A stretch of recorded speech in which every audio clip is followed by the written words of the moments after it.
When you try to expand, revenue കൂടിക്കൊണ്ടേയിരിക്കും. Revenue കൂടും. ഇതിൻ്റെ അർത്ഥം പ്രോഫിറ്റ് കിട്ടുന്നുണ്ട് എന്നല്ല.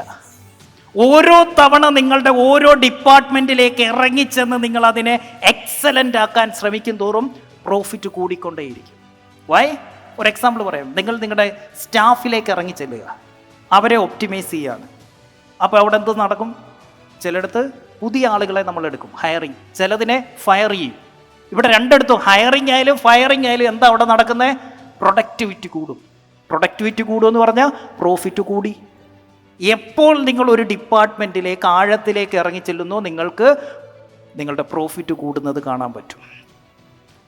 റവന്യൂ കൂടത്തില്ല, റവന്യൂ കൂടില്ല, പക്ഷേ ഉള്ള റവന്യൂവിൻ്റെ അകത്തുനിന്ന് മാക്സിമം പ്രോഫിറ്റ് വരുന്നത് നിങ്ങൾക്ക് കാണാൻ പറ്റും. എൻ്റെ ചോദ്യം, നിങ്ങൾക്ക് 100 കോടി ടേൺ ഓവറുള്ള കമ്പനി വേണോ, 10 കോടി പ്രോഫിറ്റ് ഉള്ള കമ്പനി വേണോ? 100 കോടി ടേൺ ഓവറും 20 ലക്ഷം രൂപ പ്രോഫിറ്റും അങ്ങനെ ഒരു കമ്പനി വേണോ, അതോ 15 കോടി ടേൺ ഓവറും 10 കോടി പ്രോഫിറ്റ് ഉള്ള കമ്പനി വേണോ? When you optimise your department you can see a profit jump. പ്രോഫിറ്റിൻ്റെ ഒരു ജമ്പ് കാണാൻ പറ്റും. റവന്യൂവിൻ്റെ ജമ്പല്ല, പ്രോഫിറ്റിൻ്റെ ജമ്പ് കാണാൻ പറ്റും. അതിൻ്റെ പേരാണ് ഒപ്റ്റിമൈസേഷൻ.